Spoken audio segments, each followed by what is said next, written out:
he is, Ryan McCarthy, for the second time this week. Ryan, how are you, buddy? I'm doing all right. Good You know, week off, doing productive stuff around the house. Kind of centers you a little bit. man, twice in a week. This is turning into Dunkin' Donuts around here. Mm-hmm. So what's the brew this morning? I got me some Invader Coffee Pumpkin Pecan. Pumpkin pecan. I wish it were a whiskey, but I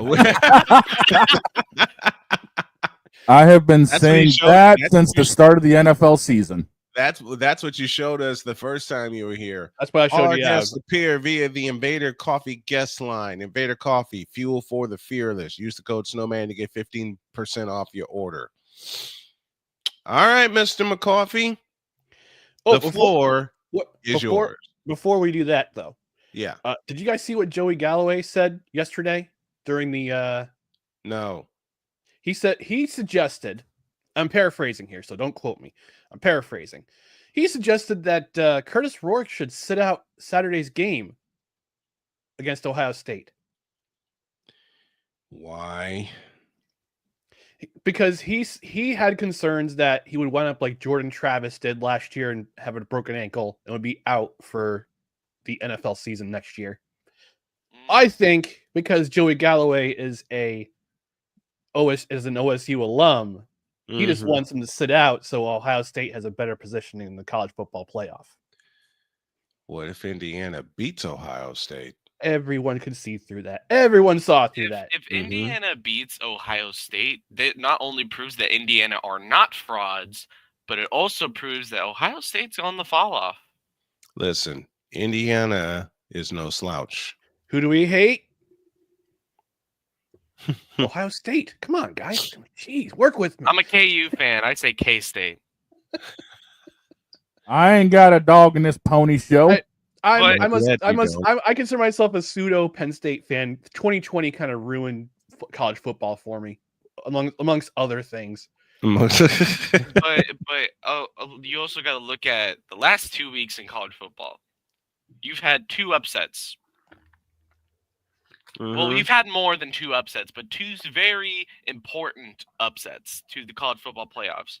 One knocked Iowa State out of the race, which was KU beating Iowa State, and the other one dropped BYU out of a bye, which was KU beating BYU. Which leads to this week, and we'll really dive into that tomorrow. Today, however, as we began the show, I said, Joe Douglas, you fired. The floor is yours. The supervillain is getting himself ready. Listen, Father McGregor, settle down.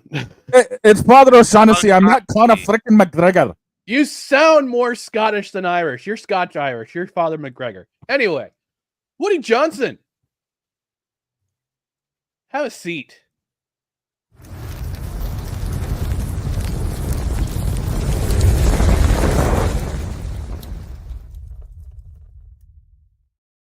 So yesterday, as I'm doing my household chores, cleaning out the study/studio, making it a little bit more presentable, although you can see in the background there's still some work to do, but I see the news on the wire come down that Joe Douglas has been fired by the New York Jets. Not shocking, because this is how the season has gone, between ineptitude on offense, a defense that's suddenly gone soft, Robert Saleh being fired. Now we're coming to see it's rather ill-timed. Now Joe Douglas got his walking papers. At first, I said to myself, all right, this is going to be justifiable. He's in the last season of his contract. This was a year that he had to prove that he belonged, considering last year was a mulligan with all the stuff that happened with Aaron Rodgers and the offense going flat and the defense still picking things up. Last year was a mulligan for both Saleh and for Joe Douglas. And you figured if they had a bad year this year, both these guys would be out. Yep.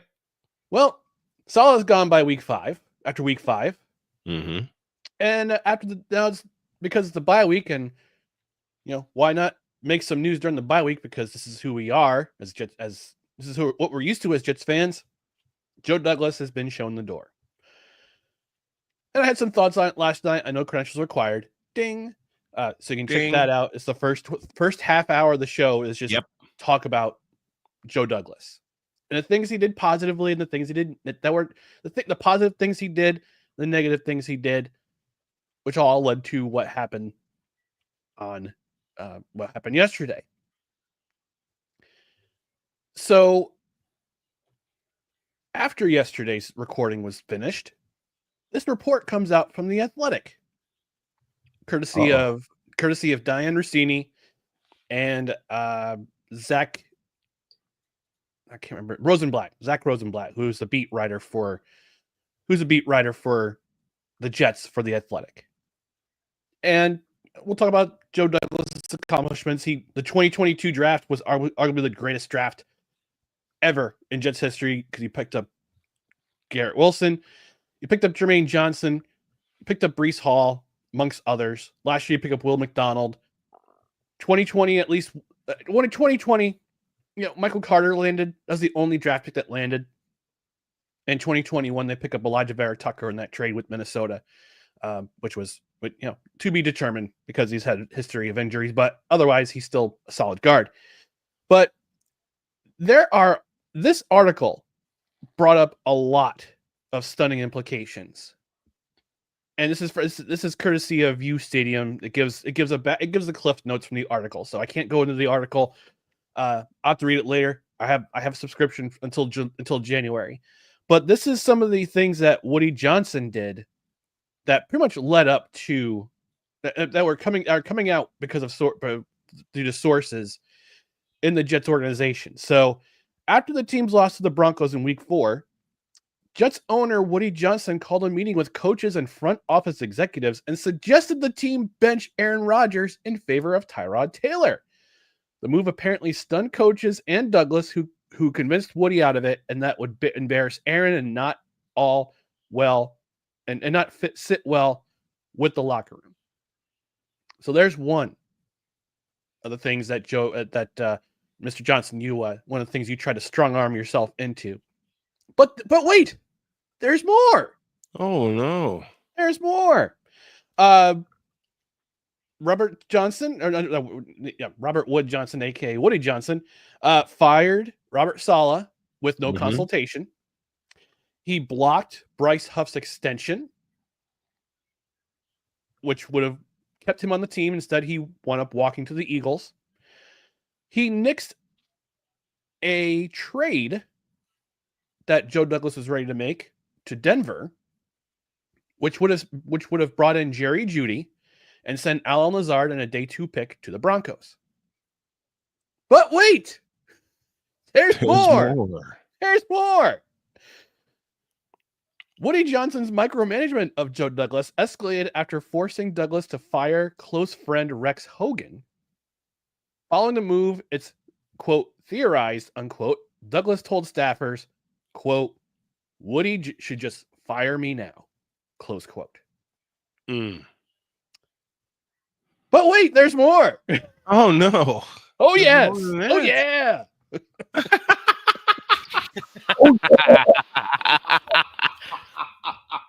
When Chad Alexander, Douglas's top advisor, left for the Chargers to take the assistant GM position, Johnson blocked Douglas from replacing him, further diminishing his authority.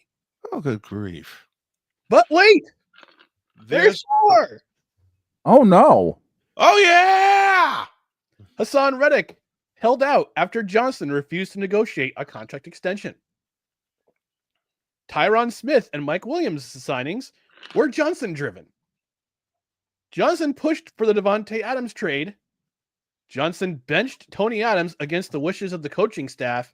And last but not least, Aaron Rodgers likely won't return, with Johnson preferring to move on. All that in one really very shocking article. Again, I'll have to read it for myself later to get more details, but that's from you. Credit to U Stadium for giving me the cliff notes to go on today. When the Snowman asked me, hey, you want to come on and talk about Joe Douglas' firing? I'm like, sure. Yeah, let's do it. My doppelganger, apparently, because we had the same hairstyle and the same facial hairstyle. And like I said last night, don't cry for Joe Douglas. He'll get the remainder of his contract, which is probably somewhere between $6 and $8 million.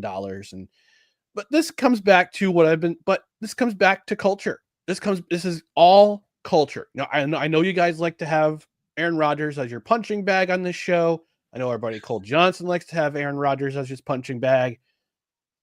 The season's not on him. The season's not on Saleh. The season's not on Douglas. The season is all on Woody Johnson. Mr. Johnson. Yes, you. The season is on you. Because yes, Woody, it is you. Because Woody, yes, Woody, it is you. And It that's has been about to be made. you. It's always been you since 2000, forever and never, hopefully soon. Amen. And that has now become a graphic. Yep. It will. Do it. Do it. Thank you. You're welcome. Well, thank you and you're welcome. A pause for this ad. So I realized that I think even though it's not advertised, Right. there has to be a place for stupid people. We don't know because we're not stupid, so we don't know anything about it. It's like a secret club society. Oh my gosh. So I come to the conclusion that he graduated from SU, stupid university. Yeah, all the stupid ass letters that go along with graduating, high honors of being stupid. I can't do no more, man. Vámonos, dominos, vámonos. Stupid university, where everyone graduates. Magna cum stupid. So yes, Mr. Johnson, that's where you are currently. The alumni, you are now the Dean Emeritus at large at Stupid University, right next to Antonio Brown, right next to Gerald, all those owners.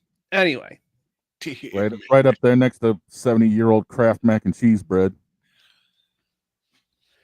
6 Super Bowls can't be wrong. Like, I'll just say that. But let's get back to Mr. Johnson here. Arguably, actually, no. He and his brother share the crown as the worst owners in professional sports owners in New York. Worse than Jimmy Dolan. Worse than the Steinbrenners. I mean, if I had a power ranking of New York professional team sports owners, they would be somewhere around 685th. That's how low I think of this franchise, because I was sold all sorts of excitement this year. I was sold. This is the best roster we've ever had in 20 years that I've been in the 25 years that I've had this, that I've been a part of this team. This is the best roster that's ever been constructed for the New York Jets. When he said that, it wasn't a compliment to Joe Douglas. It was himself patting himself on the back, taking all the credit, saying, look at what I've done. Look what I've done. Look what I've brought in. I brought in Aaron Rodgers. I brought in Tyron Smith. I brought in Mike Williams.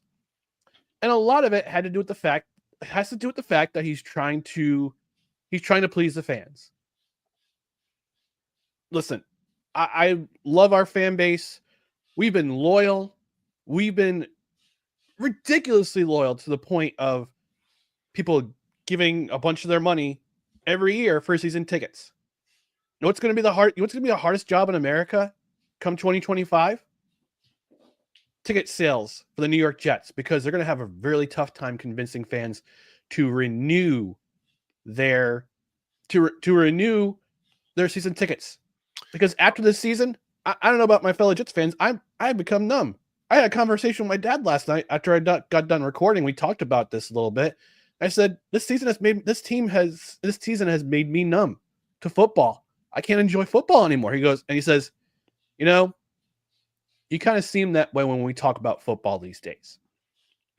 Yeah, because all the joy has been sucked out because this team that was supposed to make the playoffs this year, maybe win the division, is 3-8, tied for last place in the division, and with zero to little to no hopes.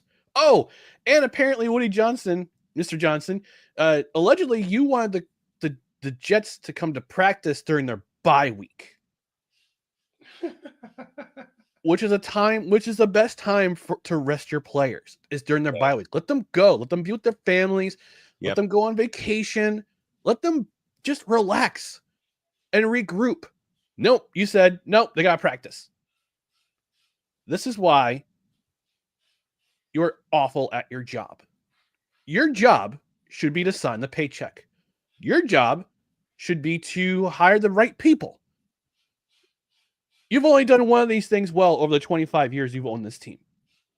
And it's not hire the right people. So, in a way, I'm really glad that Trump got elected because we're not sure. I mean, he may be the UK, and Moody Johnson may be the UK ambassador again, which leaves the owner in charge to his brother Chris Johnson. We know his history of hiring head coaches and GMs. Remember Adam Gase? Remember Yes. Mike McCagnon?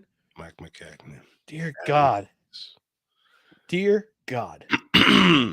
So, where are you when we need you? Oh.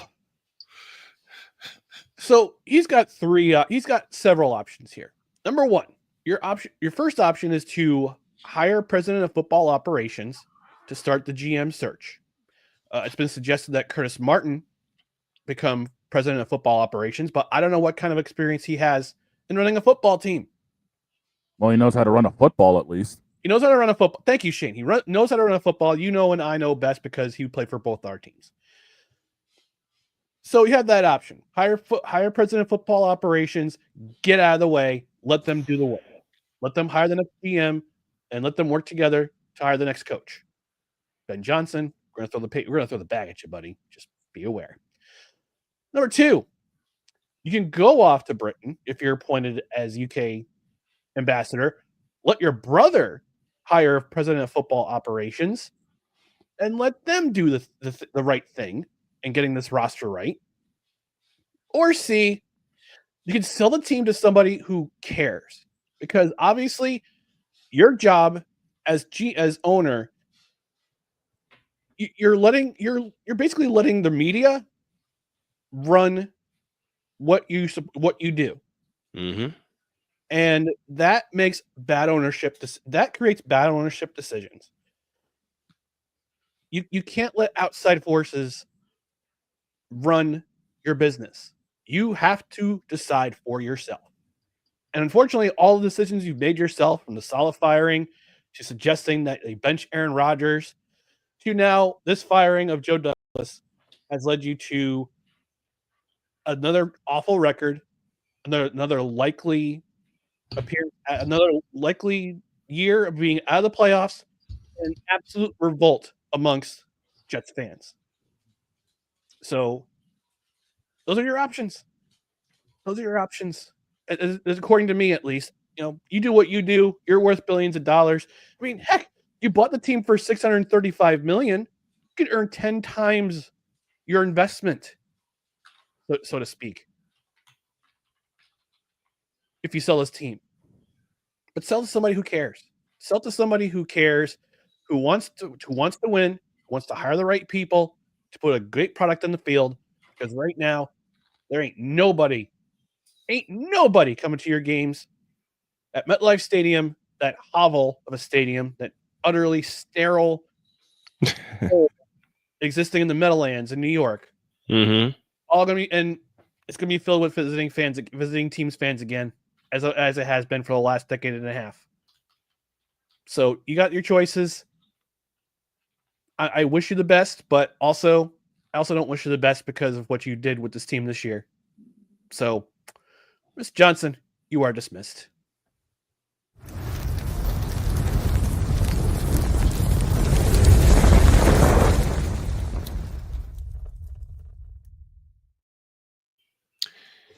Well, that will take care of that.